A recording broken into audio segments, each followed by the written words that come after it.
どうも、チャンリョです。今回はマクロなどの難しい機能はなしで、こちらの表をもとに各氏名100人分のフォルダを一括作成し、さらにそのフォルダをすぐに開くことができるハイパーリンクをこの表の隣の列に追加する、この一連の流れを解説していきます。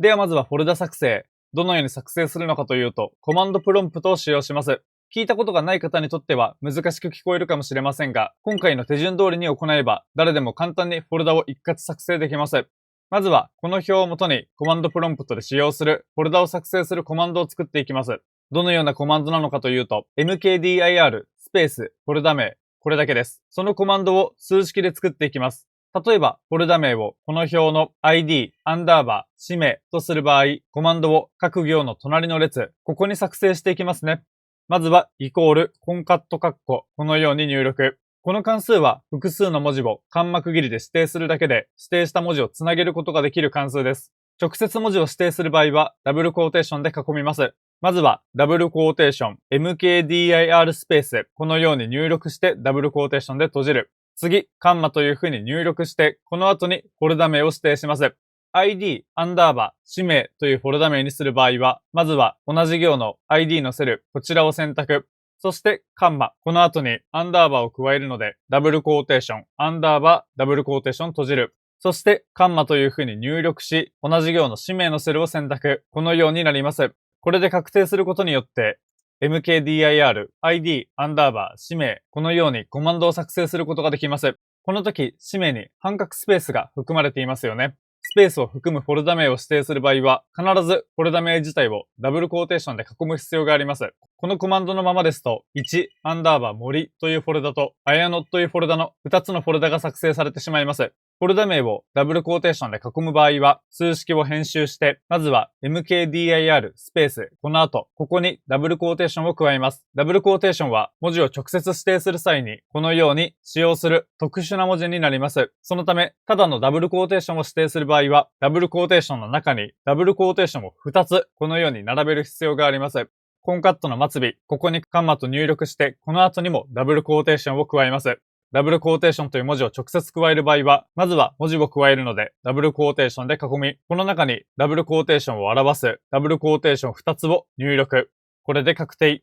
そうすると、このようにフォルダ名をダブルクォーテーションで囲むことができました。ただ、フォルダ名にスペースが含まれると、詳しい解説は本題とずれてしまうので省略しますが、いろいろと都合が悪いことが多いです。なのでこちらでは、サブスティチュート関数を使って、氏名に含まれる半角スペースを削除したいと思います。一旦数式を一つ前に戻します。ダブルクォーテーションがない状態、この状態に戻しまして、氏名のセル C の3、ここのところサブスティチュート関数を使って半角スペースを空に置換していきます。C の3の手前にサブスティチュート、カッコ、このように入力し、C の3の後にカンマ、検索文字列に半角スペースを指定、カンマ、置換文字列に空に置換するので、空文字を表すダブルクォーテーションのみ。ダブルクォーテーションの中に何も文字を指定していないので、空の文字になります。これでカッコ閉じる。このように入力して確定。こうすることで、氏名の中の半角スペースを削除することができました。このように一件分のコマンドを作成できたら、数式を入力したセルを選択して、右下、カーソルが黒い十字になる位置、ここの位置でダブルクリックして、表の末尾までコピーします。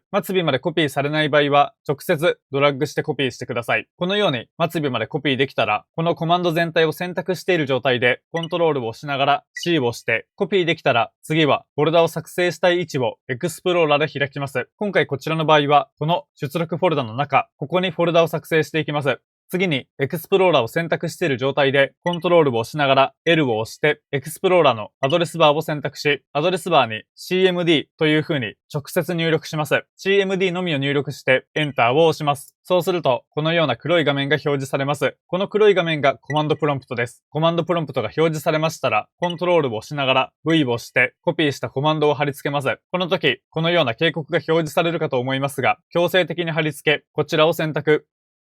たったこれだけで完了です。このコマンドプロンプトは閉じて大丈夫です。エクスプローラーを確認すると、このように瞬時にフォルダが作成されました。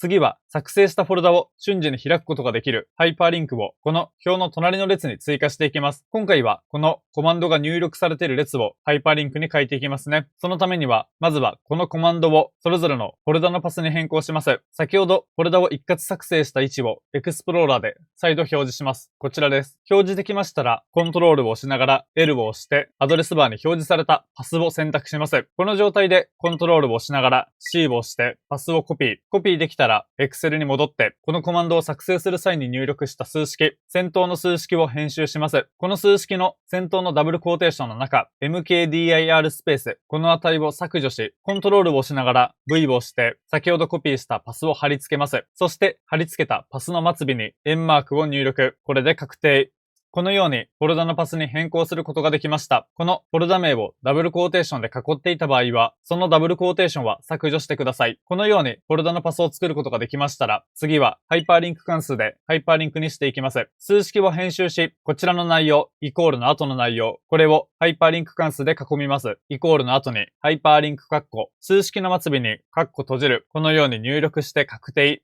これだけで、このようにハイパーリンクにすることができました。ハイパーリンクに表示されている文字はフォルダのパスになっています。これをフォルダのパスではなく、開くといったような別の文字にしたい場合、そういった場合は、この数式を編集します。編集して、ハイパーリンク関数の括弧の中、ここを選択し、リンク先にコンカット関数の内容が指定されているので、カンマと入力し、ここ、別名に表示したい文字を指定します。例えば、開くという文字の場合、ダブルクォーテーションで、開くという文字を囲みます。このように入力して、これで確定。このように表示名を変えることができました。ここまでできましたら、あとはこの数式の内容を表の末尾までコピーすれば完成です。この作成されたリンクをクリックすることで、このように紐づいたフォルダを瞬時に開くことができます。環境によっては、セキュリティに影響を及ぼす可能性のある問題点が検知されました。そのような警告が表示される可能性があります。もし表示された場合は、はいを選択してください。これで瞬時にフォルダを開くことができます。他の行も同様に、このように瞬時に開くことができます。